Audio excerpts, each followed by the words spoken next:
नमस्कार बच्चों, गुरुकुल एकेडमी के YouTube चैनल पर आप सभी का स्वागत है। और आज हम एक नया सेशन लेकर के आए हुए हैं, ज्योग्राफी का इम्पोर्टेंट सेशन, जिसमें हम लोग अक्षांश और देशांतर को समझने का प्रयास करेंगे और उससे संबंधित कुछ सवालों को भी सॉल्व किया जाएगा। परीक्षाओं में अक्षांश और देशांतर से काफ़ी ज़्यादा सवाल पूछे जाते हैं और अक्षांश और देशांतर भूगोल का बिल्डिंग ब्लॉक्स होता है। अक्षांश और देशांतर को समझे बिना भूगोल को समझना असंभव तो नहीं, लेकिन नामुमकिन ज़रूर है। तो आइए देखते हैं अक्षांश और देशांतर में किस प्रकार के सवाल कंपटीशन में पूछे जाते हैं। जैसे पहला सवाल है बेटा, पहला सवाल है कि ग्लोब में किसी स्थान की खगोलीय स्थिति निर्धारित करने के लिए आवश्यकता होती है। ऑप्शन ए केवल अक्षांश की, ऑप्शन बी केवल देशांतर की, ऑप्शन सी अक्षांश और देशांतर दोनों की, और ऑप्शन डी अक्षांश और देशांतर और ऊंचाई की। इसका सही जवाब है ऑप्शन सी, कि अगर हमें ग्लोब में किसी स्थान की खगोलीय स्थिति को निर्धारित करना है तो फिर हमें उसमें अक्षांश और देशांतर दोनों की आवश्यकता होती है। देखिए, ग्लोब में किसी भी स्थान की स्थिति को निर्धारित करने के दो तरीके होते हैं। जैसे जो पोजीशन होती है किसी भी प्लेस की पोजीशन को निर्धारित करने के दो तरीके होते हैं। पहला तो होता है बेटा जियोग्राफिकल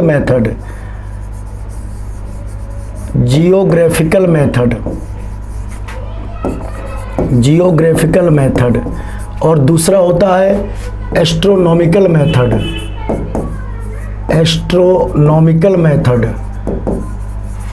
जियोग्राफिकल मेथड में हम किसी भी स्थान की स्थिति का निर्धारण उसके समीपवर्ती स्थानों या उसके समीपवर्ती जलाशयों के आधार पर करते हैं। जैसे यदि आपको भारत की स्थिति का निर्धारण करना हो तो एक प्रकार से हम ये भी कह सकते हैं कि भारत बंगाल की खाड़ी के पास में है, या भारत के पूर्व में बंगाल की खाड़ी है, भारत के पश्चिम में अरब सागर है, भारत के दक्षिण में हिंद महासागर है, भारत के पश्चिम में पाकिस्तान है, उत्तर पश्चिम में अफगानिस्तान है, या भारत के उत्तर में चीन है, नेपाल है, भारत के उत्तर पूर्व में भूटान है, और भारत के पूर्व में बांग्लादेश और सुदूर पूर्व में म्यांमार है। तो एक प्रकार से हमने भारत की स्थिति को उसके समीपवर्ती स्थानों या जलराशियों के माध्यम से बता दिया, या भारत के दक्षिण में श्रीलंका है और श्रीलंका भारत एक दूसरे से पाक स्ट्रेट के द्वारा अलग होते हैं। तो ये भी एक तरीका है किसी भी स्थान की स्थिति को निर्धारित करने का। लेकिन अगर हम अक्षांश और देशांतरों के माध्यम से भारत की स्थिति को बताएं तो हम ये कहेंगे कि भारत का अक्षांशीय विस्तार 8 डिग्री 4 मिनट नॉर्थ से लेकर 37 डिग्री 6 मिनट नॉर्थ, यानी भारत उत्तर में इंदिरा कौल से लेकर दक्षिण में कन्याकुमारी तक, और भारत का देशांतरीय विस्तार 68 डिग्री 60 मिनट पूर्वी देशांतर से 97 डिग्री 25 मिनट पूर्वी देशांतर, अर्थात भारत पश्चिम में गौर माता से लेकर के पूर्व में किबिथु तक है। तो यहाँ पर हमने भारत की जो स्थिति है वो दो प्रकार से बताई। एक स्थिति हमने बताई कि उसके भारत के जो भी समीपवर्ती स्थान हैं, देश हैं, जलराशियां हैं, उनके आधार पर, और दूसरी स्थिति हमने बताई अक्षांश और देशांतर के आधार पर। तो यदि किसी स्थान की स्थिति का निर्धारण अक्षांश और देशांतर के द्वारा किया जाता है तो फिर इस प्रकार की स्थिति को ही एस्ट्रोनॉमिकल पोजीशन के नाम से जाना जाता है। तो एस्ट्रोनॉमिकल पोजीशन में किसी भी स्थान की स्थिति को निर्धारित करने के लिए हमें दो चीज़ों की आवश्यकता होती है, अक्षांश और देशांतर। हमारे ग्लोब में कुछ वर्टिकल और हॉरिजेंटल काल्पनिक लाइन होती हैं जिन्हें क्रमशः देशांतर और अक्षांश के नाम से जाना जाता है। जैसे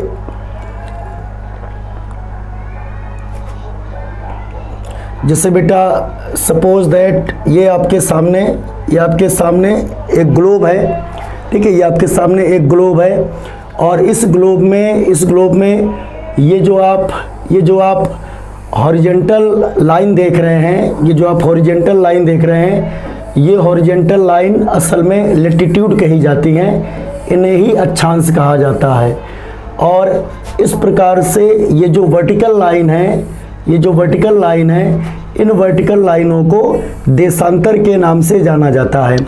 तो इस प्रकार से हमारे ग्लोब में अक्षांश और देशांतर का एक जाल बिछा होता है, अक्षांश और देशांतर का एक पैटर्न होता है, और अक्षांश और देशांतर का ये जो जाल होता है इसी को ग्रेटिक्यूल कहा जाता है, इसी को ग्रेटिक्यूल कहते हैं, या इसे ग्लोबल ग्रिड के नाम से जाना जाता है। तो पूछा जाए कि ग्लोबल ग्रिड क्या है या ग्रेटिक्यूल क्या है, तो आप बताएंगे कि अक्षांश और देशांतर रेखाओं का ये जो जाल होता है इसी को ही ग्रेटिक्यूल या ग्लोबल ग्रिड के नाम से जाना जाता है। और ये जितनी भी लाइंस होती हैं ये सारी की सारी इमेजिनरी होती हैं, भूगोल का अध्ययन सुविधाजनक हो, इसी वजह से अक्षांश और देशांतर की परिकल्पना की गई है। तो अक्षांश क्या है, ग्लोब में ये जो हॉरिजेंटल लाइन है इन्हें अक्षांश कहते हैं, और ये जो ग्लोब में वर्टिकल लाइन है इन्हें देशांतर के नाम से जाना जाता है। आइए देखते हैं दूसरा सवाल। दूसरा सवाल है, हमारी पृथ्वी का अक्षीय झुकाव कितना है? Option A 23.5 degree, option B 66.5 degree, option C 30 degree और ऑप्शन डी 160 डिग्री। एक्चुअल में जो हमारी पृथ्वी है वो अपने एक्सिस पर सीधी नहीं है, और हमारी पृथ्वी का जो ज्योग्राफिकल एक्सिस है वो थोड़ा सा झुका हुआ है। ठीक है, ये हमारी पृथ्वी का ज्योग्राफिकल एक्सिस है, और ये ज्योग्राफिकल एक्सिस अर्थ के सेंटर से होकर के गुजरता है, और इस ज्योग्राफिकल एक्सिस का जो सबसे उत्तरी बिंदु है उसे नॉर्थ पोल कहा जाता है, और इसी ज्योग्राफिकल एक्सिस का जो सबसे दक्षिणी बिंदु है इसे साउथ पोल के नाम से जाना जाता है। सवाल ये पूछा गया है कि हमारी पृथ्वी का अक्षीय झुकाव है, तो इसका सही जवाब है हमारी पृथ्वी का अक्षीय झुकाव 23.5 अंश है, क्योंकि हमारी पृथ्वी ऊर्ध्वाधर से कितना झुकी है बेटा, ऊर्ध्वाधर से 23.5 डिग्री। ठीक है, तो हमारी पृथ्वी का ये एक्चुअल में एक्सिस है, और ये हमारी पृथ्वी को हमने मान लिया कि ये एक वर्टिकल लाइन है जो सीधी जा रही है, तो वर्टिकल से यानी ऊर्ध्वाधर से हमारी पृथ्वी का अक्षीय झुकाव 23.5 अंश है। और अक्षीय झुकाव क्या है, एक्सिस क्या है पृथ्वी का? एक्सिस वह इमेजिनरी लाइन है जिसके सहारे हमारी पृथ्वी एंटी क्लॉकवाइज रोटेट करती है। तो आप जानते हैं कि हमारी पृथ्वी एंटी क्लॉकवाइज रोटेट करती है, यानी पश्चिम से पूर्व की ओर हमारी पृथ्वी रोटेट करती है अपने एक्सिस पर। तो जिस इमेजिनरी लाइन के सहारे हमारी पृथ्वी रोटेट करती है उसी इमेजिनरी लाइन को जियोग्राफिकल एक्सिस के नाम से जाना जाता है। ये जियोग्राफिकल एक्सिस है, हालांकि पृथ्वी में और भी एक्सिस पाए जाते हैं, जैसे आगे चल करके हम पृथ्वी का मैग्नेटिक एक्सिस पढ़ेंगे, पृथ्वी का जियोमैग्नेटिक एक्सिस पढ़ेंगे, या जो थर्मल इक्वेटर होता है पृथ्वी में, सेलेस्टियल एक्सिस होता है पृथ्वी का। तो there are so many axis related to our earth और आवर ग्लोब। ठीक है, लेकिन यहाँ पर हम लोग जियोग्राफिकल एक्सिस को समझने का प्रयास कर रहे हैं। तो जियोग्राफिकल एक्सिस क्या है आप बताएंगे? वह इमेजिनरी लाइन जिसके सहारे हमारी पृथ्वी रोटेट करती है, the imaginary line along which our earth rotates, and this imaginary line is known as the geographical axis, and this imaginary line passes through the earth center, and the northern tip of this geographical axis is known as the north pole, and southern tip of the geographical axis is known as the southern pole। तो अगर कोई आपसे उत्तरी ध्रुव की definition पूछे या दक्षिणी ध्रुव की डेफिनेशन पूछे कि उत्तरी ध्रुव क्या है, दक्षिणी ध्रुव क्या है, तो आप यही बताएंगे कि हमारी पृथ्वी का जो जियोग्राफिकल एक्सिस है उसका जो सबसे उत्तरी बिंदु है उसे नॉर्थ पोल के नाम से जाना जाता है, और हमारी पृथ्वी का जो हमारी पृथ्वी के जियोग्राफिकल एक्सिस का जो सबसे दक्षिणी बिंदु है उसे साउथ पोल के नाम से जाना जाता है। जैसे अगर आप ग्लोब को देखें, तो ये आपके सामने ग्लोब है। ठीक है, ये आपके सामने ग्लोब है, और आप देख रहे हो कि ये पृथ्वी का एक्सिस है। ठीक है, ये पृथ्वी का एक्सिस ऐसे जा रहा है, ये पृथ्वी का एक्सिस ऐसे जा रहा है, और इस पृथ्वी के एक्सिस का जियोग्राफिकल एक्सिस का जो सबसे नॉर्थ टिप है उसे नॉर्थ पोल कहते हैं, और इस जियोग्राफिकल एक्सिस का जो सबसे साउथ टिप है, सबसे दक्षिणी बिंदु है, उसे दक्षिणी जो है दक्षिणी ध्रुव के नाम से जाना जाता है। और यहाँ पर चूंकि एक्सिस की बात की जा रही है कि झुकाव कितना है, तो हमारी पृथ्वी का एक्सिस सीधा नहीं है बेटा। अगर हमारी पृथ्वी का एक्सिस ऐसे होता, अगर हमारी पृथ्वी का एक्सिस ऐसे होता तो हम कहते थे कि हमारी पृथ्वी का एक्सिस सीधा है, लेकिन हमारी पृथ्वी का एक्सिस थोड़ा सा झुका हुआ है, और ऊर्ध्वाधर से इसका कितना झुकाव है, 23.5 डिग्री, 23.5 डिग्री। ये जो बीचों बीच आपको मोटी लाइन जाती हुई दिख रही है, ये असल में जो लाइन है, वो इक्वेटर है। ये असल में जो लाइन है वो इक्वेटर है बेटा, इक्वेटर है। तो अगर हमारी पृथ्वी का ऊर्ध्वाधर से अच्छी झुकाव 23.5 अंश है, तो फिर ये वाला जो एंगल होगा, ये वाला एंगल होगा 66.5, ये वाला एंगल होगा 66.5, और ये जो 66.5 है इसे कहा जाता है कक्षीय झुकाव। तो यहाँ पर दो बातें हैं, एक तो अच्छी झुकाव की और दूसरा कक्षीय झुकाव की। अगर अच्छी झुकाव पूछा जाए तो आप बताएंगे 23.5। अगर अच्छी झुकाव पूछा जाए तो आप बताएंगे 23.5 डिग्री। लेकिन अगर इसी को पूछा जाए कक्षीय झुकाव कितना है, ऑर्बिटल इंक्लाइनेशन कितना है, तो कक्षीय झुकाव होगा पृथ्वी का 66.5। तो ये झुकाव से संबंधित सवाल पूछे जाते हैं दो प्रकार के। There are two type of inclination which are asked in competition. First one axial inclination and second one orbital inclination. The axial inclination of our globe is 23.5 degree and the orbital inclination of our globe is 66.5. And there is so many impact of these axial and orbital inclination, और आगे चल के वो भी हम धीरे धीरे cover करेंगे। जैसे अगर हमारी पृथ्वी अपने एक्सिस पर झुकी हुई नहीं होती, ठीक है, तो व्हाट वुड हैव इम्पैक्ट, तो इसका प्रभाव ये होता कि संपूर्ण ग्लोब में 12 घंटे का दिन और 12 घंटे की रातें होती। अब आप देखिए कि गर्मियों के दिनों में दिन बढ़ जाते हैं, दिन का मान ज़्यादा होता है, और सर्दियों में रातें बड़ी होती हैं, दिन छोटे होते हैं। तो अगर इसका कारण पूछा जाए तो इसका कारण है पृथ्वी का अच्छी झुकाव, ठीक है। तो पृथ्वी के अच्छी झुकाव के कारण जो डे टाइम है और नाइट टाइम है उनमें परिवर्तन होता है। जैसे कहीं पर दिन 12 घंटे से ज़्यादा होता है, कहीं पर रातें 12 घंटे से ज़्यादा होती है। तो ये सब केवल पृथ्वी के अच्छी झुकाव के कारण ही है। और अगर हमारी पृथ्वी अपने एक्सिस पर झुकी हुई नहीं होती तो पूरे ग्लोब में हर समय 12 घंटे का दिन होता और 12 घंटे की रात होती। और कक्षीय झुकाव क्या है?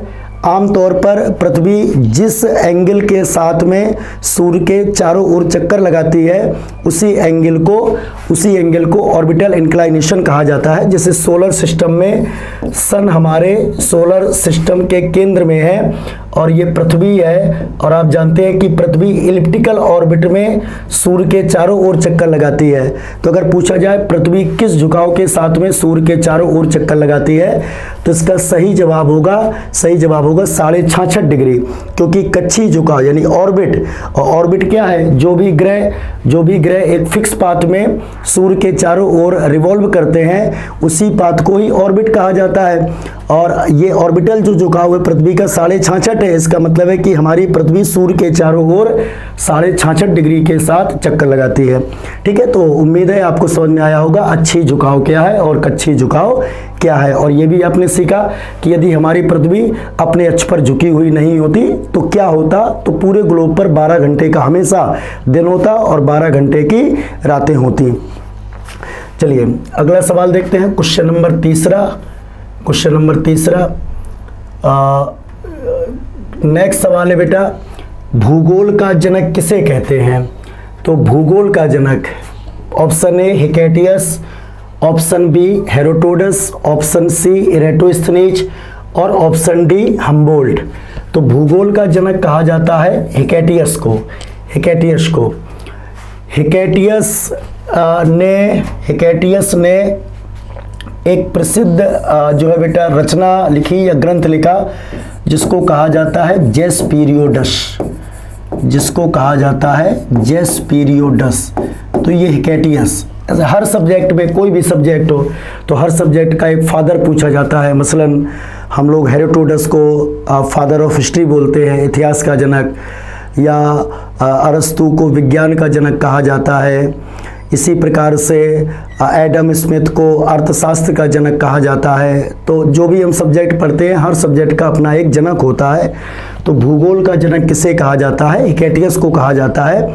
और हिकेटियस की एक प्रसिद्ध रचना है, जो famous work of Hecataeus is जेस पीरियोडस। दूसरा इस पे जो नाम लिखा है हेरोडोटस का, ये भी इम्पोर्टेंट है। ये हेरोडोटस को फादर ऑफ हिस्ट्री के नाम से जाना जाता है। हालांकि भूगोल में भी इनका योगदान है। जिससे आपसे अगर पूछा जाए कि ग्लोब में सबसे पहली बार देशांतर या लॉन्गिट्यूड खींचने का प्रयास किसके द्वारा किया गया, तो आप बताएंगे कि भूगोल में सबसे पहली बार देशांतर खींचने का प्रयास हेरोडोटस के द्वारा किया गया। फिर इसमें तीसरा नाम लिखा है इरेटोस्थनीज। ये काफ़ी इंपॉर्टेंट नाम है भूगोल के संदर्भ में, और इससे संबंधित 3-4 सवाल पूछे जाते हैं इरेटोस्थनीज से। जैसे अगर पूछा जाए कि भूगोल को एक सब्जेक्ट के रूप में स्थापित करने का श्रेय किसे जाता है, भूगोल को एक सब्जेक्ट के रूप में स्थापित करने का श्रेय किसे जाता है, तो इसका सही जवाब होगा इरेटोस्थनीज। ठीक है, Eratosthenes. The credit goes to establish geography as a subject. ठीक है, इट गोज टू इरेटोस्थनीज। तो ये नाम याद रखना। दूसरा सवाल कि इरेटोस्थनीज से कि भूगोल के लिए जियोग्राफिका वर्ड का सबसे पहली बार किसने प्रयोग किया, तो इसका सही जवाब है इरेटोस्थनीज। तो भूगोल को एक सब्जेक्ट के रूप में एस्टेब्लिश करने का श्रेय इरेटोस्थनीज को जाता है। भूगोल के लिए जियोग्राफिका शब्द का सबसे पहली बार प्रयोग किसने किया, ये इरेटोस्थनीज को श्रेय जाता है इसका। और साथ ही साथ अगर पूछा जाए इक्वेटर की लंबाई जानने का सबसे पहला प्रयास किसके द्वारा किया गया, तो फिर इसका भी आप सही जवाब बताएंगे इरेटोस्थनीज। ठीक है, तो ये 3 क्वेश्चन हैं जो इरेटोस्थनीज से पूछे जाते हैं। इसमें जो चौथा नाम लिखा है हम्बोल्ट का, ये भी इंपॉर्टेंट नाम है हम्बोल्ट। देखो बेटा, 300 ईस्वी से लेकर के लगभग 1200 ईस्वी तक भूगोल में नवीन खोजों का अभाव रहा, और 300 ईस्वी से लेकर के 1200 ईस्वी तक का जो समय है भूगोल में इसे डार्क एज के नाम से जाना जाता है, अंधकार युग। इसके बाद में भूगोल में फिर से नई खोजें प्रारंभ हुई, और इनमें जो सबसे अग्रणी थे वो थे अलेक्जेंडर वान हम्बोल्ट। और आधुनिक भूगोल का जनक अगर आपसे पूछा जाए, the father of modern geography पूछी जाए, तो फिर इसका सही जवाब होगा Alexander one Humboldt, the father of modern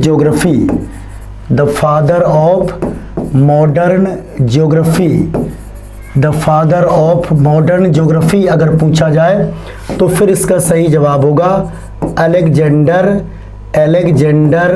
von Humboldt. Next इसमें तथ्य आपको याद रखना है कि इन्होंने भी एक फेमस किताब लिखी जिसका नाम है कॉस्मोस। तो कॉस्मोस किसकी रचना है? कॉस्मोस अलेक्जेंडर वान हम्बोल्ट की रचना है। और जलवायु विज्ञान का इन्हें अच्छा खासा ज्ञान था, और ग्लोब में जो आइसोथर्म होती हैं, समताप रेखाएं आइसोथर्म किन्हें कहते हैं? मान लीजिए हमारे ग्लोब में कुछ ऐसे स्थान हैं जिनका टेम्परेचर लगभग एक समान है, तो ग्लोब में उन स्थानों को मिलाने वाली जो रेखा खींची जाएगी उसे आइसोथर्म के नाम से जाना जाता है। तो आइसोथर्म या समताप रेखा किसे कहते हैं? ऐसे स्थान जिनका टेम्परेचर लगभग बराबर है, उन स्थानों को मिलाने वाली रेखा को आइसोथर्म के नाम से जाना जाता है। तो ग्लोब में आइसोथर्म को खींचने का काम भी अलेक्जेंडर वान हम्बोल्ट के द्वारा किया गया। इसके अलावा एक टर्म और होता है भूगोल में जिसको बोलते हैं परमाफ्रॉस्ट जैसे शब्दों का प्रयोग भी सबसे पहली बार अलेक्जेंडर वान हम्बोल्ट के द्वारा किया गया। और परमाफ्रॉस्ट किसे कहते हैं?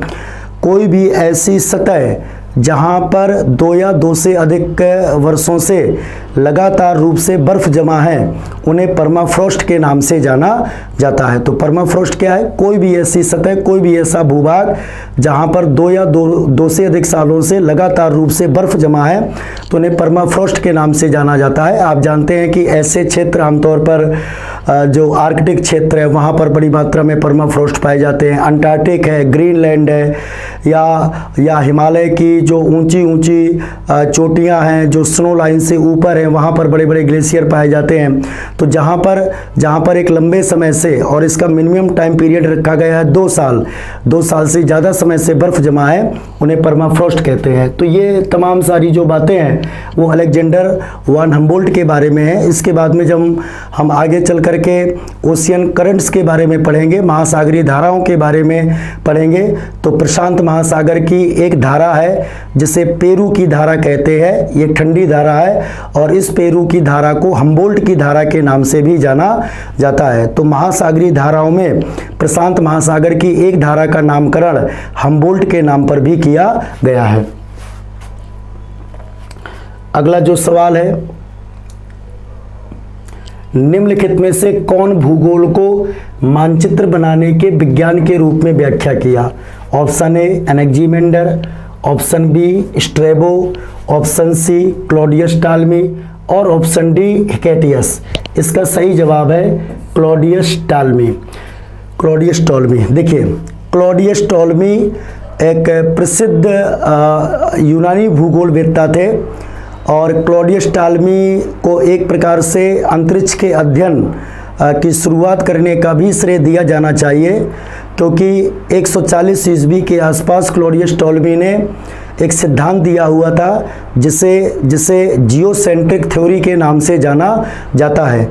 जियोसेंट्रिक थ्योरी में क्लॉडियस टॉलमी ने ये अनुमान लगाया था कि हमारी पृथ्वी ब्रह्मांड के केंद्र में है और हमारी पृथ्वी के चारों ओर सूर्य सहित सभी ग्रह चक्कर लगाते हैं।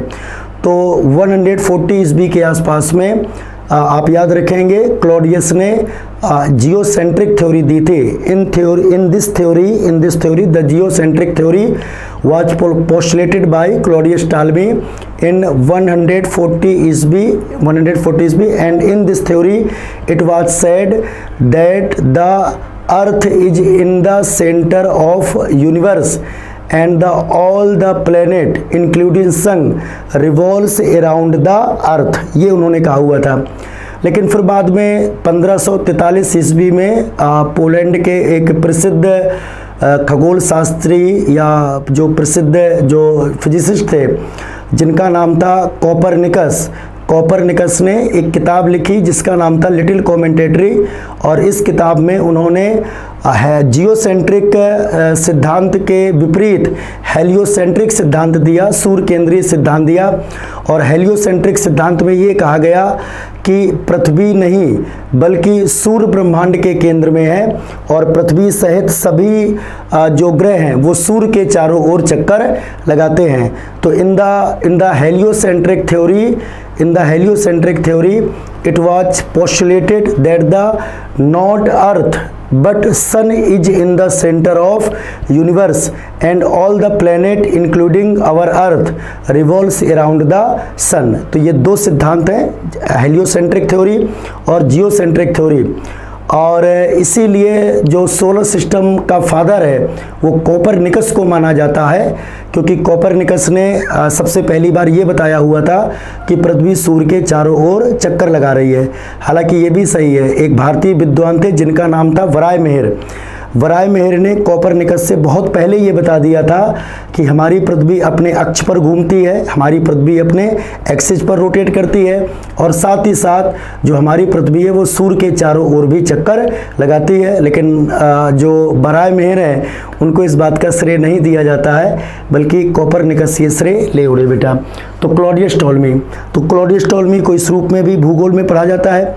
दूसरा बेटा, अक्षांश और देशांतर रेखाओं पर आधारित जो सबसे पहला मैप तैयार किया गया था वो क्लॉडियस टॉलमी के द्वारा ही तैयार किया गया था। तो ये अगर सवाल पूछा जाए आपसे कि अक्षांश और देशांतर रेखाओं के आधार पर सबसे पहला मैप किसके द्वारा तैयार किया गया, इसका सही जवाब है क्लॉडियस टॉलमी के द्वारा तैयार किया गया था। एक नाम इसमें और है अनेक्जीमेंडर। अगर पूछा जाए कि सबसे पहला मानचित्र किसके द्वारा तैयार करने का प्रयास किया गया, तो फिर इसका सही जवाब होगा एनेक्जीमेंडर को। और इसलिए कहीं ना कहीं हम लोग एनेक्जीमेंडर को फादर ऑफ कार्टोग्राफी कहा कहते हैं, क्योंकि कार्टोग्राफी का मतलब होता है मानचित्र बनाने की कला। इसे आप याद रखिएगा, कार्टोग्राफी का मतलब होता है मानचित्र बनाने की कला। The art of making map is known as the cartography. मानचित्र बनाने की कला ये कहते हैं कार्टोग्राफी। तो दुनिया का सबसे पहला मानचित्र बनाने का प्रयास सबसे पहली बार किसके द्वारा किया गया, एनेक्जीमेंडर के द्वारा किया गया। तो एनेक्जीमेंडर। फिर दूसरा होता है इसमें स्ट्रैबो, ये भी नाम में इम्पोर्टेंट है। क्यों? अगर पूछा जाए कि पृथ्वी को सबसे पहली बार ऑबलोंग किसने बताया, तो इसका सही जवाब है स्ट्रैबो। पृथ्वी को सबसे पहली बार ऑबलोंग किसने बताया, इसका सही जवाब है स्ट्रैबो। और अगर पूछा जाए कि पृथ्वी को सबसे पहले स्फेरिकल गोलाकार किसने बताया, तो इसका सही जवाब है अरस्तु। पृथ्वी को सबसे पहली बार गोलाकार अरस्तु के द्वारा बताया गया। ऑबलोंग अंडाकार सबसे पहली बार किसके द्वारा बताया गया, स्ट्रैबो को द्वारा बताया गया। और इसमें हेकेटियस के बारे में आप जान ही चुके हैं कि इन्हें इतिहास का जनक कहा जाता है। और सबसे पहली बार ग्लोब में देशांतर खींचने का प्रयास हेकेटियस के द्वारा किया गया। और वैसे इस सवाल का सही जवाब है क्लॉडियस टॉलमी। नेक्स्ट जो सवाल है भूगोल एक है। पहला ऑप्शन कालक्रम विज्ञान, दूसरा जीव वितरण विज्ञान, तीसरा भौतिक विज्ञान और चौथा व्यवहारिक विज्ञान। इसका सही जवाब है जीव वितरण विज्ञान। देखिए भूगोल ग्रीक वर्ड, भूगोल एक ग्रीक वर्ड है और ये ग्रीक वर्ड दो शब्दों से मिलकर के बना है, जिसमें से एक शब्द है जियो। तो ज्योग्राफी एक ग्रीक वर्ड है, जिसमें से एक शब्द है जियो और दूसरा शब्द है ग्रेफी। जियो का मतलब होता है अर्थ, और ग्रेफी का मतलब होता है टू एक्सप्लेन। यानी अगर हम पृथ्वी का वर्णन करते हैं, पृथ्वी का अध्ययन करते हैं, तो इसी को ज्योग्राफी के नाम से जाना जाता है।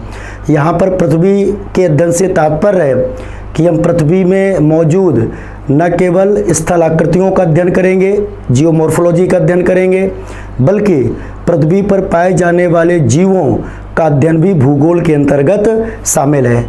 तो इसलिए भूगोल एक प्रकार का कैसा विज्ञान है, जीव वितरण विज्ञान है। अगला सवाल, निम्नलिखित में से सर्वप्रथम किसने मापक पर विश्व मानचित्र की रचना का प्रयास किया? इसका सही जवाब है एनेक्जीमेंडर। ठीक है, सवाल है किसने मापक पर विश्व मानचित्र की रचना का प्रयास किया? इसका सही जवाब है एनेक्जीमेंडर। ठीक है, हम पहले बता चुके हैं कि फादर ऑफ कार्टोग्राफी एनेक्जीमेंडर को कहा जाता है, क्योंकि सबसे पहला मानचित्र बनाने का प्रयास एनेक्जीमेंडर के द्वारा ही किया गया था। यहाँ पर जो होमर है ये भी एक प्रसिद्ध भूगोलवेत्ता थे और इनकी दो रचनाएं पूछी जाती हैं, ओडिसी और इलियस। अगर पूछा जाए ओडिसी और इलियस ये किसकी रचना है? तो ये रचना है होमर की। जो तीसरा नाम है हिप्पारकस। अगर पूछा जाए मानसून की खोज किसने की? हिप्पारकस।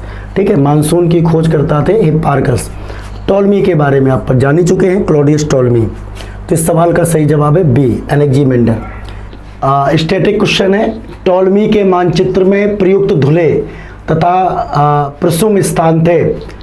ऑप्शन ए विश्व के सुदूरतम उत्तर दक्षिण, ऑप्शन बी विश्व के सुदूरतम पूर्व पश्चिम, ऑप्शन सी विश्व के मध्य में, ऑप्शन डी भूमध्य रेखा में। इसका सही जवाब है ऑप्शन ए। जैसा कि आप जानते हैं कि अक्षांश और देशांतर पर आधारित पहला मैप टॉलमी के द्वारा बनाया गया था और टॉलमी ने पृथ्वी के सबसे उत्तरी बिंदु को अपने मैप में धुले नाम दिया और सबसे दक्षिणी बिंदु को प्रसुम नाम दिया, और आजकल जिसे हम नॉर्थ पोल और साउथ पोल के रूप में जानते हैं। नेक्स्ट सवाल, सूची फर्स्ट को सूची सेकेंड से सुमेलित करते हुए दिए गए कूटों से सही उत्तर का चयन कीजिए। पहला है भूमध्य रेखीय परिधि, दूसरा है ध्रुवीय परिधि, तीसरा विषुवत रेखीय व्यास और चौथा है ध्रुवीय व्यास। तो बच्चों, पृथ्वी की जो भूमध्य रेखीय परिधि है वो है 40,076 किलोमीटर, एका 3। पृथ्वी की जो ध्रुवीय परिधि है वो है 40,008, यहाँ पर 40,008 किलोमीटर, ठीक है, 40,008 ध्रुवीय परिधि है पृथ्वी की 40,008। विषुवत रेखीय व्यास है पृथ्वी का 12,756 और जो ध्रुवीय व्यास है पृथ्वी का वो है 12,713 किलोमीटर। तो एक्चुअल में हमारी पृथ्वी का जो विषुवत रेखीय परिधि है या ध्रुवीय परिधि है उसकी लंबाई 40,076 किलोमीटर है। पृथ्वी की जो ध्रुवीय परिधि है पोलर सरकमफ्रेंस, इसको बोला जाता है equatorial circumference. The equatorial circumference of our globe is 40,076 kilometre. The polar circumference of our globe is 40,008 kilometre. The equatorial diameter of our earth is 12,756 kilometre and polar diameter of our earth is 12,713 kilometre. तो ए का 3, ए का 3, B का 4, ए का 3, B का 4, ए का 3, B का 4 और सी का हो जाएगा 1, इसलिए इसमें पहला ऑप्शन सही है। इनको थोड़ा सा समझ लीजिएगा। जैसे पृथ्वी की ध्रुवीय परिधि या पृथ्वी की जो है बेटा पोलर परिधि क्या होती है, जैसे आपके सामने ये ग्लोब है, आपके सामने ये ग्लोब है, तो इसमें बेटा इक्वेटोरियल सरकमफ्रेंस क्या होगी, हमारी पृथ्वी का ये जो बीचों बीच वाला भाग है, हमारी पृथ्वी का ये जो बीचों बीच वाला भाग है, ठीक है, असल में ये एक लाइन ना होकर के सर्किल है, ये लाइन ना होकर के एक सर्किल है और जिसको हम लोग विषुवत रेखा के नाम से जानते हैं या विषुवत वृत्त कहते हैं। इसी को 0 डिग्री अक्षांश कहा जाता है और इसे ही भूमध्य रेखा कहते हैं और इसे इक्वेटर के नाम से भी जाना जाता है। तो इसके बहुत सारे नाम हैं, जैसे इसको अंग्रेजी में इक्वेटर भी बोलते हैं, इक्वेटर बोला जाता है इसे, इसे अंग्रेजी में इक्वेटर कहा जाता है, इक्वेटर कहते हैं। इसे ही विषुवत वृत्त कहते हैं, इसे ही विषुवत वृत्त कहते हैं। इसी को ही भूमध्य रेखा के नाम से जाना जाता है, इसी को ही भूमध्य रेखा के नाम से जाना जाता है और इसे ही 0 डिग्री लैटिट्यूड कहते हैं, 0 डिग्री अक्षांश भी कहा जाता है। तो ये इसके नाम हैं, ठीक है। ग्लोब में ये जो हमारी पृथ्वी का बीचों बीच वाला भाग है, जैसे आपके सामने अगर ये ग्लोब है और इस ग्लोब को यदि आप हॉरिजेंटली बीच से कट करोगे, ठीक है, तो यदि इस ग्लोब को आप हॉरिजेंटली एक चाकू लेकर के इस ग्लोब को हॉरिजेंटली का मतलब है कि हमें ये ग्लोब उत्तर और दक्षिण दो भागों में बराबर बढ़ जाए। तो यदि हम ग्लोब को हॉरिजेंटली 2 बराबर भागों में कट करेंगे तो जो कट करने वाला प्लेन होगा वो एक लाइन नहीं होगी, कट करने वाला प्लेन एक सर्किल होगा, ठीक है, कट करने वाला प्लेन एक सर्किल होगा और इसी सर्किल को ही क्या कहा जाता है, विषुवत वृत्त कहा जाता है, ठीक है। तो यदि हम अपनी पृथ्वी को उत्तर और दक्षिण, ठीक है, यदि जैसे नींबू है और नींबू को यदि आप हॉरिजेंटली 2 बराबर भागों में कट करें, ठीक है, जैसे नींबू को हम वर्टिकली भी 2 बराबर भागों में कट कर सकते हैं और नींबू को हम लोग हॉरिजेंटली भी 2 बराबर भागों में कट कर सकते हैं। तो अगर हमें विषुवत रेखा को समझना है, इक्वेटर को समझना है, तो फिर हमें पृथ्वी को वर्टिकली 2 बराबर भागों में कट नहीं करेंगे, ठीक है, फिर हम हॉरिजेंटली पृथ्वी को 2 बराबर भागों में कट करेंगे। और ये हॉरिजेंटली 2 बराबर भागों में कट करने वाला जो प्लेन होगा वो एक सर्किल होगा, ठीक है, वो एक सर्किल होगा। और इस सर्किल की जो लंबाई होगी, इस सर्किल की जो लंबाई होगी, यही बेटा भूमध्य रेखीय परिधि कहलाती है। इसी को विषुवत रेखीय परिधि कहते हैं। यही विषुवत रेखा की लंबाई है। और विषुवत रेखा की लंबाई कितनी है? 40,076 किलोमीटर।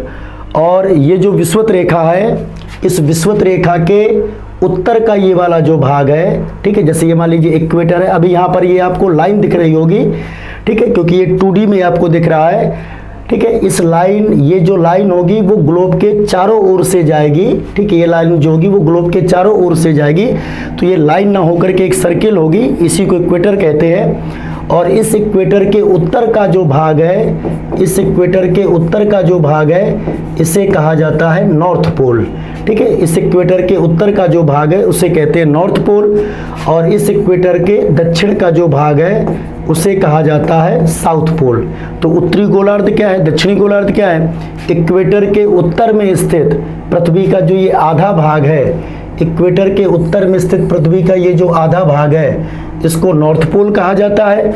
और इक्वेटर के दक्षिण में स्थित जो पृथ्वी का आधा भाग है, इसे साउथ पोल कहा जाता है। जैसे हम लोग डायरेक्शन बनाते हैं, ईस्ट, वेस्ट, नॉर्थ और साउथ, ठीक है। तो अगर ये इक्वेटर है तो इक्वेटर के उत्तर में स्थित आधा भाग पृथ्वी का उत्तरी गोलार्ध, और इक्वेटर के दक्षिण में स्थित पृथ्वी का आधा भाग दक्षिणी गोलार्ध।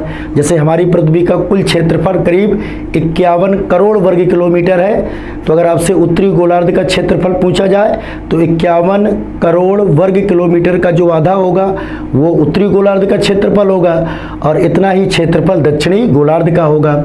उत्तरी गोलार्ध को आप जानते हैं, उत्तरी गोलार्ध को स्थलीय गोलार्ध भी कहते हैं। क्यों? क्योंकि उत्तरी गोलार्ध में आप देख रहे हैं स्थल की अधिकता है और जल की कमी है, जल की कमी है, इसलिए उत्तरी गोलार्ध को स्थलीय गोलार्ध कहते हैं। उत्तरी गोलार्ध के करीब 65% भाग पर स्थल है और 35% भाग पर जल है। वहीं दूसरी तरफ दक्षिणी गोलार्ध को जलीय गोलार्ध कहते हैं, क्योंकि दक्षिणी गोलार्ध में स्थल कम है और जल ज़्यादा है। दक्षिणी गोलार्ध के 81% भाग पर जल है और 19% भाग पर केवल स्थल है। अगर हम अपनी पूरी पृथ्वी की बात करें बेटा, अगर हम अपनी पूरी पृथ्वी की बात करें तो पृथ्वी में 71% जल है और 29% स्थल है। यानी पृथ्वी के 3/4 भाग पर जल है और पृथ्वी के 1/4 भाग पर स्थल है।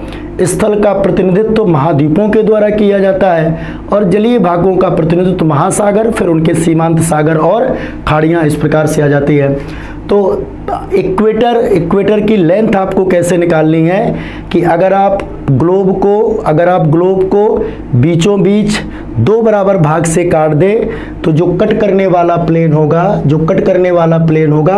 वो एक सर्किल होगा। कट करने वाला जो प्लेन होगा वो एक सर्किल होगा और इसी सर्किल की जो लंबाई है वही विषुवत रेखा कहलाती है और वही विषुवत रेखा की लंबाई होती है। इसी को भूमध्य रेखीय परिधि कहते हैं, इसी को विषुवत रेखीय परिधि कहते हैं। और इक्वेटर आप जानते हैं विश्व के लगभग 13 देशों से गुजरता है, तो ये भी आपको याद रखना होता है। जो विषुवत रेखा है या जो विषुवत वृत्त है वो विश्व के 13 देशों से होकर के गुजरता है। जैसे ये देश है बेटा जिनसे होकर के इक्वेटर गुजरता है, तो आप इनके नाम भी याद कर लीजिएगा।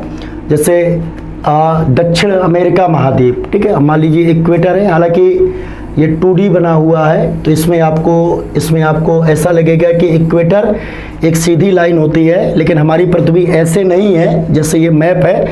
असल में हमारी पृथ्वी गोलाकार है। तो यदि आप इस किनारे और इस किनारे को ठीक है एक जो है गोलाकार का शेप दे दे, ठीक है, मान लो ये पेज है और इस पेज के दोनों किनारों को आप क्या कर दो बेटा, जोड़ दो तो आप क्लियर है कि जो इक्वेटर है वो रेखा के रूप में आपको नहीं मिलेगा, तब इक्वेटर एक सर्किल के रूप में मिलेगा और किसी सर्किल की जो लंबाई है, ठीक है, उसी को विषुवतरेखीय परिधि के नाम से जाना जाता है।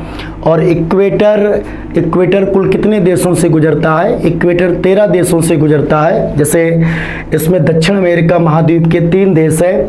एक तो इक्वाडोर, इनके नाम आपको याद रखने, इक्वाडोर, दूसरा बेटा इक्वाडोर, दूसरा कोलंबिया और तीसरा ब्राजील। ठीक है, तो ये दक्षिण अमेरिका महाद्वीप के देश है, 3 देश है जिनसे होकर के इक्वेटर गुजरता है।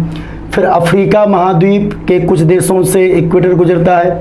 जैसे यहाँ पर ये जो देश है, गिनी की खाड़ी बोलते हैं इसे, ये अफ्रीका महाद्वीप है। और अफ्रीका महाद्वीप के पूर्व में हिंद महासागर है और अफ्रीका महाद्वीप के पश्चिम में अटलांटिक महासागर है। तो अफ्रीका महाद्वीप के पश्चिम में अटलांटिक महासागर में ये जो जगह है, इसे गिनी की खाड़ी कहा जाता है बेटा।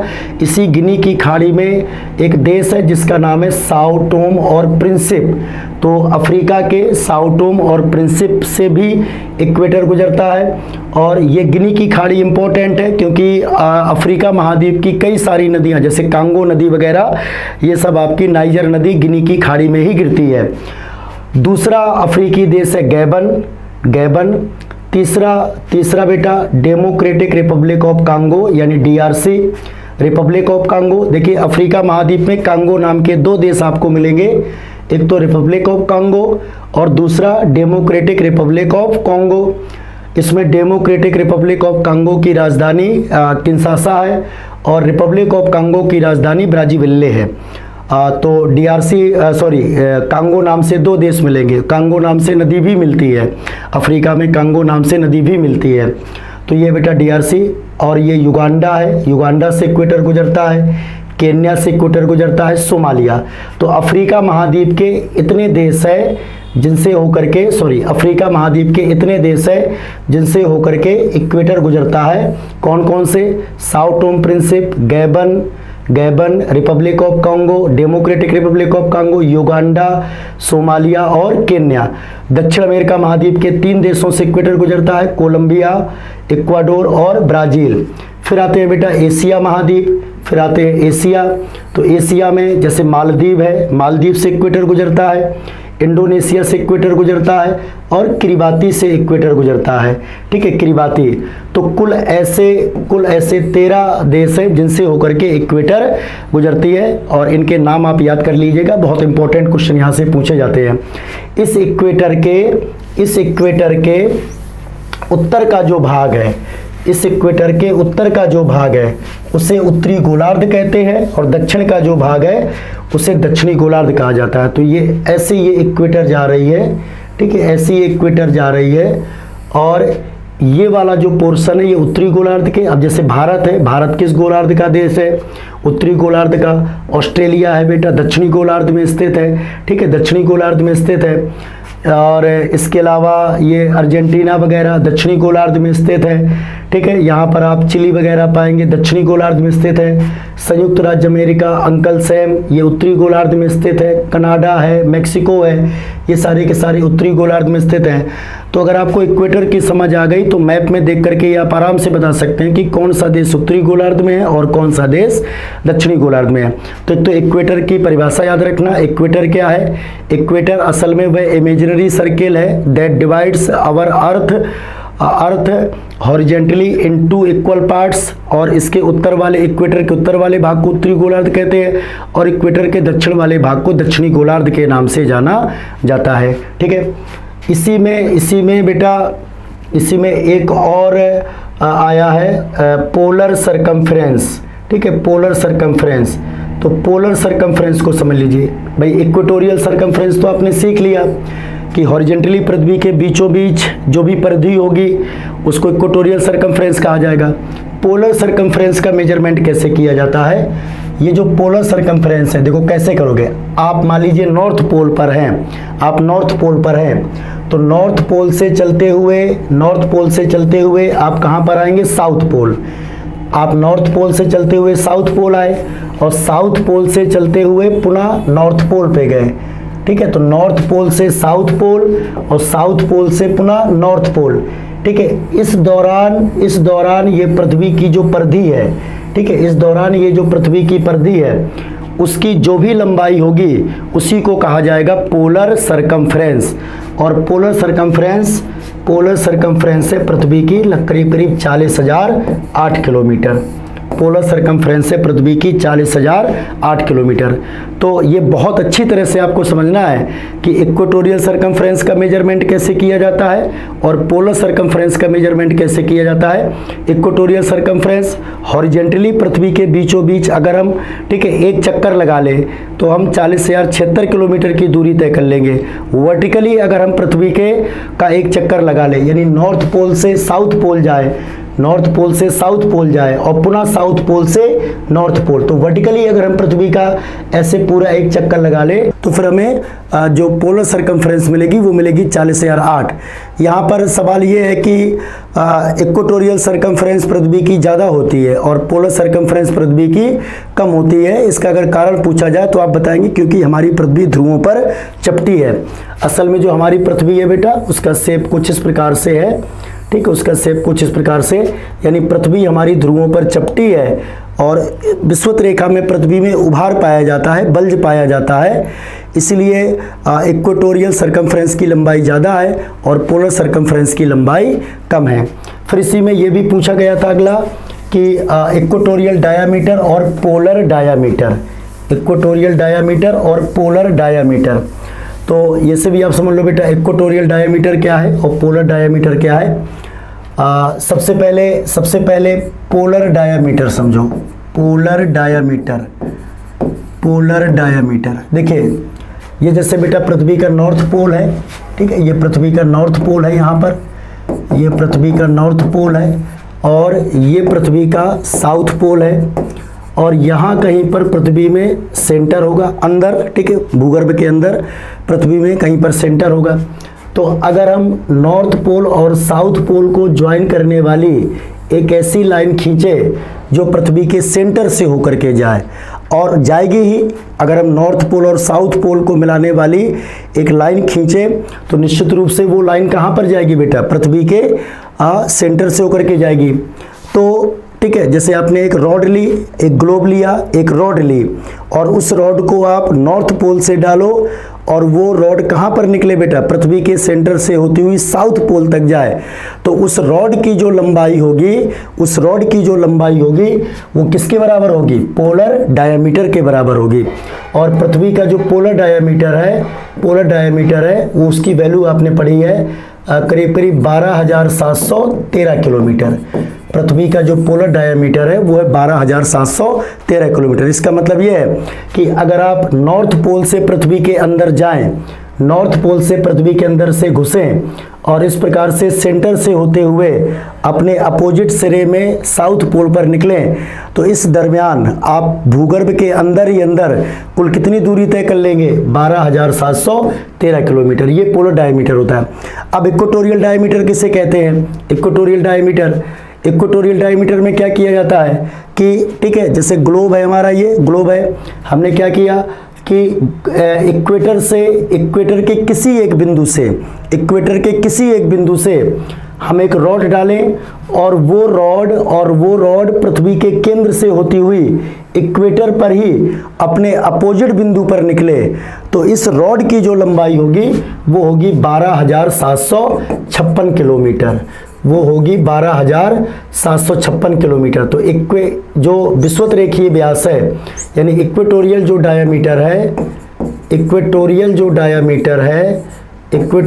डायामीटर है उसकी लंबाई है 12,756 किलोमीटर, 12,756 किलोमीटर। तो इक्वेटोरियल डायमीटर कैसे मेजर किया जाता है, हम इक्वेटर से एक रॉड डालें, यानी हॉरिजेंटली जो हमने पृथ्वी के बीचों बीच एक सर्किल खींचा हुआ है इमेजरी, वहां से एक रॉड डालें और वो रॉड पृथ्वी के केंद्र से होती हुई इक्वेटर पर अपने अपोजिट सिरे पर निकले, तो उस रॉड की जो लंबाई होगी उसे ही कहा जाएगा इक्वेटोरियल डायामीटर। ठीक है, जैसे ये मान लो ये जो बेटा है, ये जो लंबाई है इक्वेटोरियल डायामीटर है और ये है, इसे कहा जाता है पोलर डायामीटर।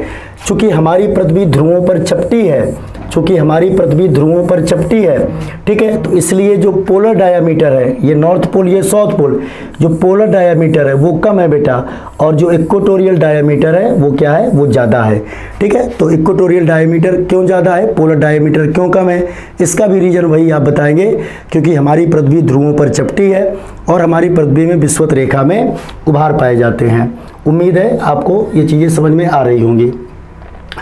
इसके बाद में जो अगला सवाल है,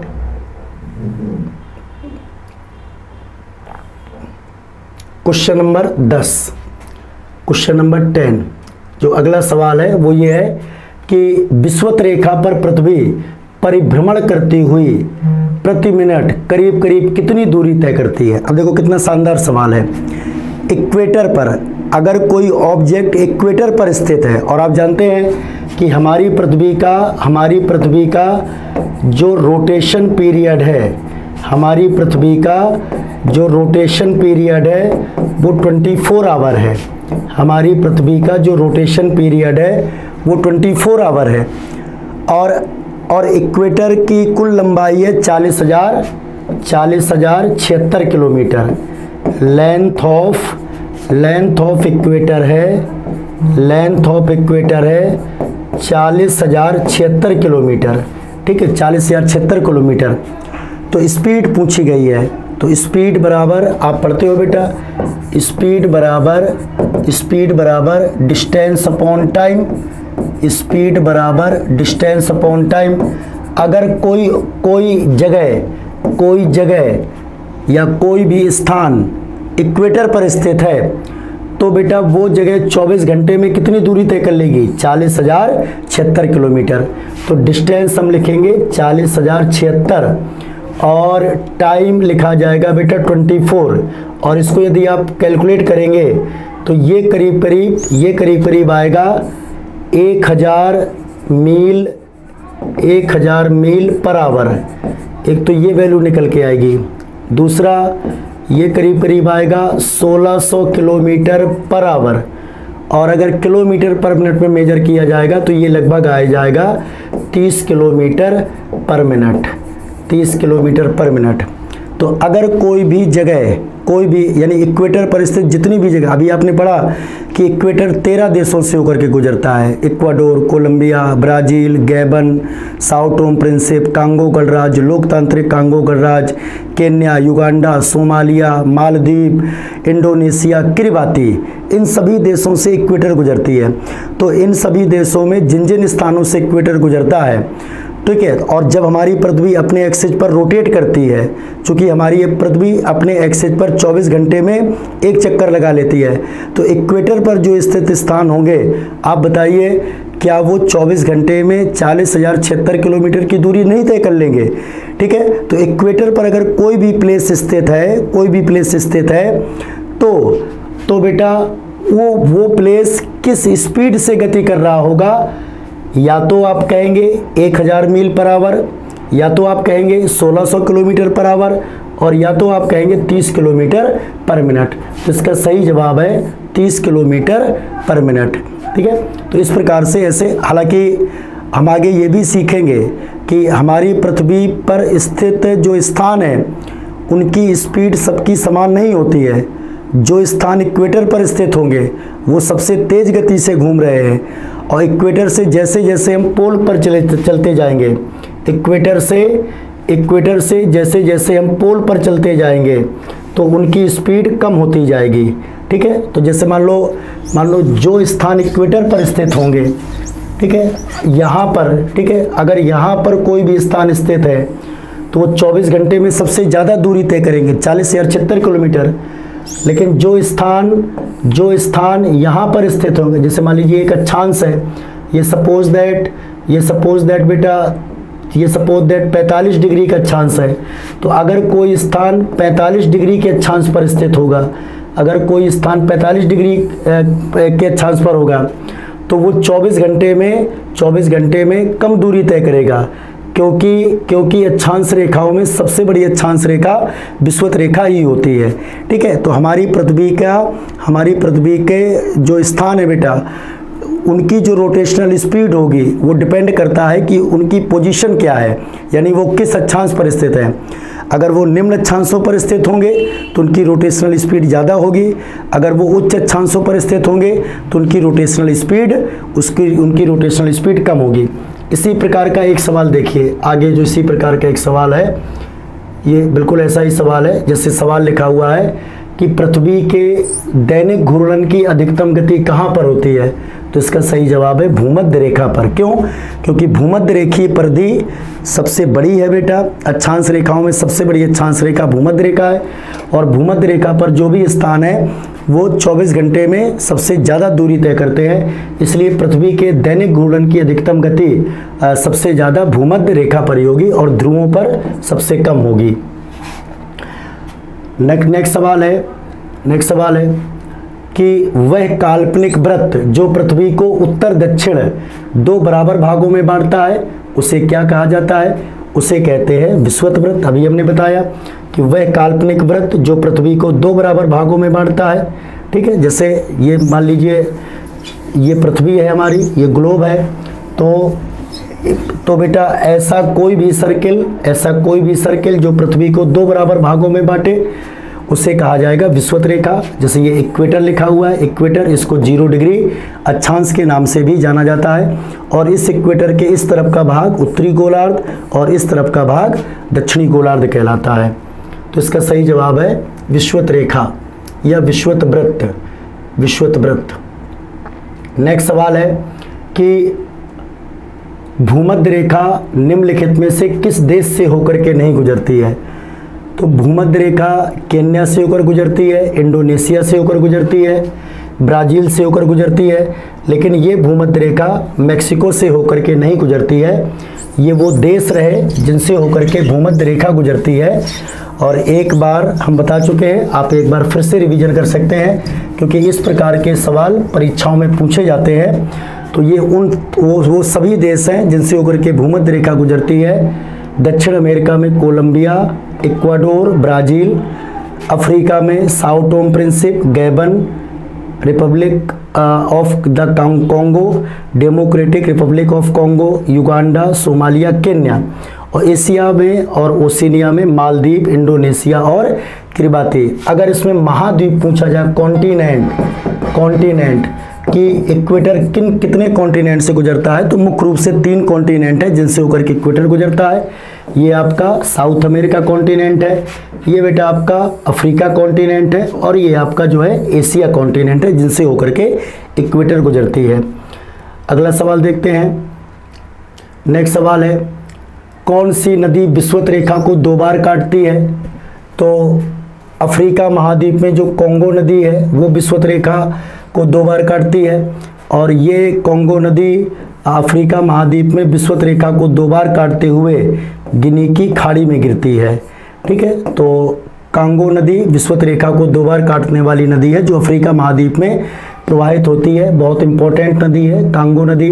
जैसे आगे चल करके आप पढ़ेंगे कि कांगो नदी बायोमा जलप्रपात बनाती है, कांगो नदी स्टैनली जलप्रपात बनाती है, कांगो नदी लिविंगस्टोन जलप्रपात बनाती है अफ्रीका महाद्वीप में।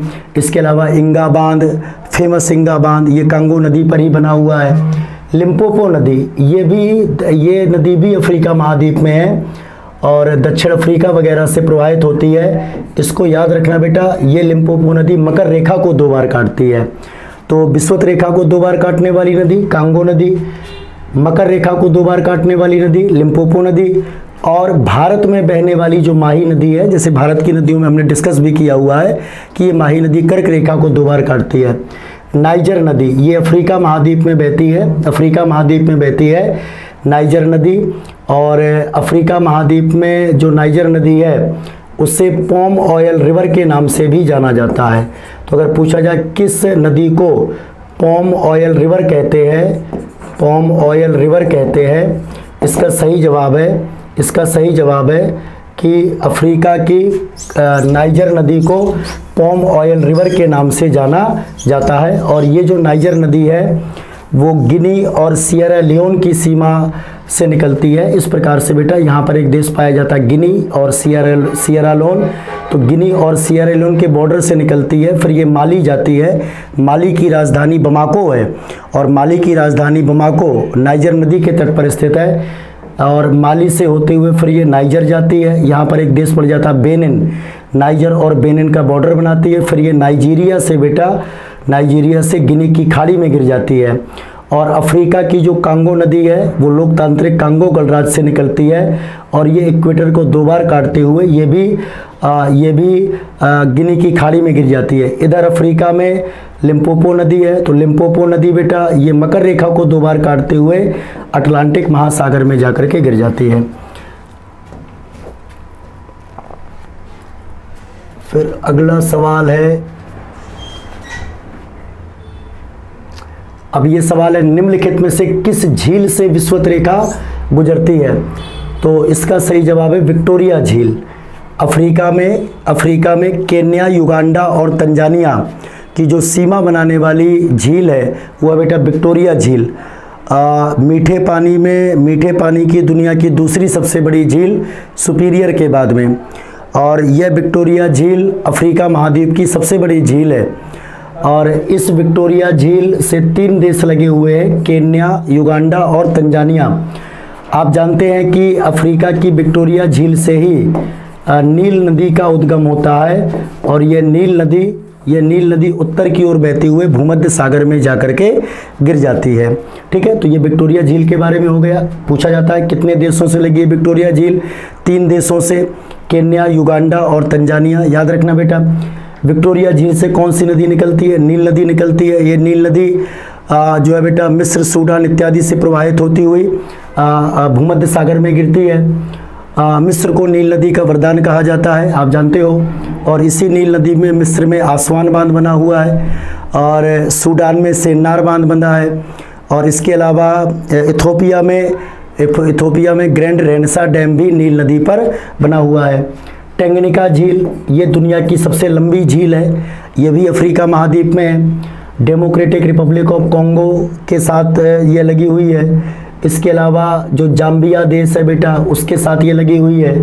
तंजानिया देश है, और जो आपके बुरुंडी है बेटा, तो democratic Republic of Congo, Zambia, Tanzania, Burundi, इतने देशों से ये टेंगनिका झील लगी है, और ये दुनिया की सबसे लंबी झील है। जैसे भारत में सबसे लंबी झील वेम्बनाड है, उसी प्रकार से विश्व की सबसे लंबी झील पूछी जाए तो टेंगनिका झील। न्यासा झील या इसे मलावी झील के नाम से जाना जाता है, ये भी अफ्रीका में स्थित है, और ये न्यासा झील भी 3 देशों के साथ में सीमा बनाती है, मलावी, मोजाम्बिक और जो है बेटा मलावी, मोजाम्बिक और इसमें आएगा तंजानिया। मलावी, मोजाम्बिक और तंजानिया, ये 3 देशों के साथ में न्यासा या मलावी झील सीमा बनाती है। ग्रेट बियर झील ये कनाडा में है, और कनाडा की ग्रेट बियर झील से ही आर्कटिक वृत्त गुजरता है, 66.5 डिग्री उत्तरी अक्षांश गुजरता है।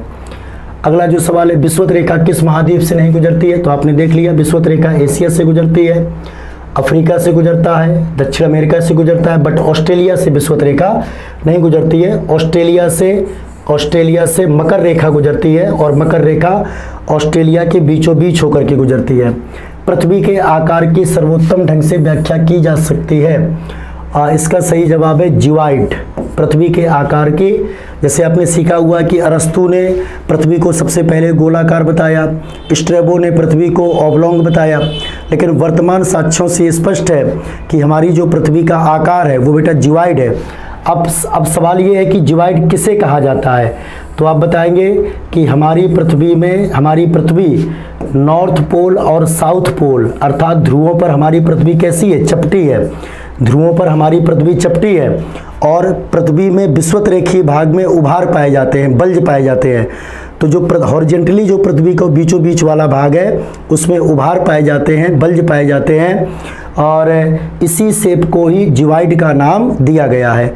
ठीक है, तो जिवाइड क्या है? पृथ्वी का ध्रुवों पर चपटा होना और विषुवत रेखा पर पृथ्वी का उभरा होना। ठीक है, ये पृथ्वी का जिवाइड शेप है। दूसरा बेटा कि ध्रुवों पर पृथ्वी चपटी क्यों है? तो इसका कारण है क्योंकि हमारी पृथ्वी में सबसे ज़्यादा जी का मान ध्रुवों पर ही होता है, ठीक है, इसलिए पृथ्वी ध्रुवों पर चपटी पाई जाती है। पृथ्वी में विषुवत रेखा में उभार क्यों पाए जाते हैं? तो ऐसा कहा जाता है कि अपनी उत्पत्ति के समय पृथ्वी अपने एक्सिस पर ज़्यादा तेज़ी के साथ में रोटेट कर रही थी और पृथ्वी का जो भूमध्य रेखीय भाग है वो आज भी ज़्यादा तेज़ी के साथ में रोटेट करता है। जैसे आपने सीखा कि भूमध्य रेखा की लंबाई 40,076 किलोमीटर है और हमारी पृथ्वी का रोटेशन पीरियड 24 आवर है। तो भूमध्य रेखा पर जो स्थान है स्थित है वो 24 घंटे में 40,076 किलोमीटर की दूरी तय कर लेते हैं, जबकि भूमध्य रेखा के जितना हम ऊपर पोल की ओर जाएंगे, ठीक है, वहाँ पर जो स्थित स्थान होंगे वो 24 घंटे में कम दूरी तय करेंगे और इसीलिए हमारी पृथ्वी का जो सबसे अधिक रोटेशनल स्पीड है वो भूमध्य रेखा पर निकल करके आती है। चूँकि रोटेशनल स्पीड पृथ्वी की भूमध्य रेखा पर सबसे ज़्यादा है और कोई भी ऑब्जेक्ट अगर जो है बेटा वृत्ताकार मार्ग में गति करता है तो उस पर दो बल काम करते हैं, सेंट्रीपेटल फोर्स और सेंट्रीफ्यूगल फोर्स, और इसीलिए भूमध्य रेखा में अपकेंद्र बल का मान ज़्यादा है, यानी भूमध्य रेखा में जो भी द्रव्यमान है वो बाहर की ओर आ रहा है क्योंकि भूमध्य रेखा पर अपकेंद्र बल का मान ज़्यादा लग रहा है। यही कारण है कि भूमध्य रेखा में पृथ्वी में उभार पाए जाते हैं, ठीक है। तो भूमध्य रेखा पर पृथ्वी के उभार का कारण क्या है? ठीक है, अधिक अपकेंद्र बल बेटा, एक प्रकार से पृथ्वी का रोटेशन, और ध्रुवों पर पृथ्वी चपटी क्यों है? क्योंकि ध्रुवों पर जी का मान ज़्यादा पाया जाता है। तो पृथ्वी के आकार की सर्वोत्तम ढंग से व्याख्या जिवाइड बेटा। तो जिवाइड क्या है? ध्रुवों पर चपटा होना और विषुवत रेखा पर उभरा होना। अंडाकार किसने बताया? ऑब्लॉन्ग। गोलाकार किसने बताया? अरस्तु। अगला सवाल, पृथ्वी का जिवाइड आकार होता है किसके कारण? पृथ्वी के घूर्णन के कारण, क्योंकि विषुवत रेखीय भाग पृथ्वी के ज़्यादा तेजी के साथ में घूम रहे हैं, इसलिए यहाँ पर अपकेंद्र बल का मान ज़्यादा है, इसलिए इसमें द्रव्यमान बाहर आता है, ठीक है। ध्रुवों पर पृथ्वी चपटी क्यों है? क्योंकि यहाँ पर अपकेंद्र बल का मान कम है और इसलिए यहाँ पर जी का मान ज़्यादा है। तो पृथ्वी का जिवाइड आकार होता है किसके कारण? पृथ्वी के घूर्णन के कारण।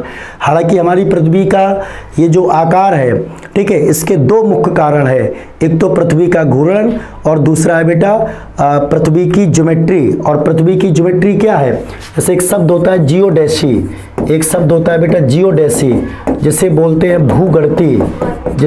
हैं भूगढ़ती, और भूगढ़ती में चार चीज़ों को शामिल किया जाता है। हम पृथ्वी से संबंधित जो भी बेटा अभी जैसे हमने विषुवत रेखा की लंबाई पढ़ी 40,076 किलोमीटर है, या ध्रुवीय परिधि सीखा कि 40,008 किलोमीटर है, या हमने विषुवत रेखीय व्यास सीखा कि 12,756 किलोमीटर है, या ध्रुवीय व्यास सीखा 12,713 किलोमीटर है। तो ये जो बेटा पृथ्वी के संबंध में यदि हम गणित के अप्रोच को अपनाते हैं, यानी हम पृथ्वी को बेटा गणित के संदर्भ में पढ़ते हैं, तो उसी को कहा जाता है भूगढ़ती। तो हमारी पृथ्वी का जो जिवाइड शेप है उसके दो कारण है, एक तो पृथ्वी का रोटेशन और दूसरा बेटा पृथ्वी की भूगढ़ती, ठीक है। इसको हम अगले लेक्चर में थोड़ा डिटेल में समझाने का प्रयास करेंगे। लगभग 65% हमारी पृथ्वी पर जो जी का मान है वो पृथ्वी के घूर्णन के कारण चेंज होता है, और लगभग 35% जो जी का मान है वो पृथ्वी के भूगढ़ती के कारण, यदि पृथ्वी के शेप के कारण चेंज होता है। अगला जो सवाल है, हमारी पृथ्वी ध्रुवों पर चपटी है तथा विषुवत रेखा में पृथ्वी में उभार है, बल्ज है, क्यों बेटा? ठीक है, क्यों? पहला ऑप्शन लिखा है कि ध्रुवों पर जी का मान अधिकतम है, बिल्कुल सही है, और विषुवत रेखा पर न्यूनतम है, ठीक है, तो ये बेटा सही है। दूसरा लिखा विषुवत रेखा पर जी का मान अधिकतम है, गलत स्टेटमेंट है। तीसरा ऑप्शन लिखा विषुवत रेखा पर अपकेंद्र बल का मान अधिकतम होता है और ध्रुवों पर न्यूनतम, ठीक है, तो ये कारण भी सही है। तो इसका डी ऑप्शन सही है, ए और सी दोनों सही है। तो इस सवाल का सही जवाब है डी। अगला जो सवाल है, अक्षांश भूपृष्ठ पर भूमध्य रेखा के उत्तर या दक्षिण एक बिंदु की कोणीय दूरी है जो मापे जाते हैं पृथ्वी के केंद्र से, ठीक है। ये अक्षांशों की परिभाषा दी गई है। जैसे मान लो ये हमारा ग्लोब है, ये हमारा ग्लोब है बेटा, और यहाँ कहीं पर पृथ्वी का केंद्र होगा, ठीक है, यहाँ कहीं पर पृथ्वी का केंद्र होगा। अब मान लो ये प्लेस ए है, ये प्लेस ए है, और ये प्लेस पृथ्वी के केंद्र के साथ में सपोज दैट 0 डिग्री का कोण बनाता है, तो इसका अक्षांश कितना हो गया? 0 हो गया। अगर कोई पृथ्वी पर कोई भी स्थान स्थित बी है, अगर वो पृथ्वी के केंद्र के साथ में 10 डिग्री का कोण बनाता है, ठीक है। तो इस बी का अक्षांश कितना हो गया 10 डिग्री। जैसे हम सब जानते हैं कि कन्याकुमारी का अक्षांश यदि आपसे पूछा जाए तो आप आराम से बता देंगे 8 डिग्री 4 मिनट। कन्याकुमारी किस अक्षांश पर स्थित है 8 डिग्री 4 मिनट पर अक्षांश पर स्थित है। तो इसका मतलब क्या है बेटा, इसका मतलब ये है कि असल में सपोज दैट यहाँ पर कन्याकुमारी है, जिसका जो अक्षांश है वो 8 डिग्री 4 मिनट है, जिसका अक्षांश 8 डिग्री 4 मिनट है। तो इसका मतलब ये होता है कि कन्याकुमारी पृथ्वी के केंद्र के साथ कितना कोण बना रहा है 8 डिग्री 4 मिनट। तो देखिए किसी भी स्थान का जो अक्षांश होता है उसका मतलब यह होता है कि वह अक्षांश पृथ्वी के केंद्र के साथ में कितना कोण बनाता है, उसी को ही अक्षांश के नाम से जाना जाता है। जैसे हम लोग कन्याकुमारी हमें रटा होता है कि कन्याकुमारी का अक्षांश 8 डिग्री 4 मिनट है, तो इसका मतलब है कि कन्याकुमारी पृथ्वी के केंद्र के साथ 8 डिग्री 4 मिनट का कोण बनाएगा। और चूंकि ये कोण है, जैसे मैथमेटिक्स में आप पढ़ते हो कि कोण का मापन 3 आधारों पर किया जाता है। कोण को डिग्री में भी माप सकते हैं, कोण को मिनट में भी माप सकते हैं, और कोण का मापन सेकंड में भी किया जा सकता है। तो ऐसे अक्षांश को जो है बेटा डिग्री में भी रिप्रेजेंट किया जा सकता है, डिग्री मिनट में भी रिप्रेजेंट किया जा सकता है, और डिग्री मिनट सेकंड में भी रिप्रेजेंट किया जा सकता है। ठीक है, तो ये कुछ अक्षांश और देशांतरों से संबंधित हमने आज 20 सवालों को डिस्कस किया हुआ है। आप इसको बेटा देखिएगा, और अक्षांश और देशांतर से संबंधित जो भी विद्यार्थियों को समस्याएं होती हैं समझने में, उनको हमने कवर करने का प्रयास किया हुआ है। और आगे हम अक्षांश और देशांतरों के कुछ और क्वेश्चन लेकर के आएंगे, जिससे अक्षांश और देशांतर का जो टॉपिक है वो आपका अच्छे से क्लियर हो जाए। अगर कोई चीज़ आपको समझ में नहीं आई हुई है तो आप कमेंट बॉक्स में लिख सकते हैं कि ये चीज़ हमें समझ में नहीं आई। जो नेक्स्ट वीडियो होगा उसमें हम उस चीज़ को समझाने का एक बार और प्रयास करेंगे। बहुत बहुत धन्यवाद।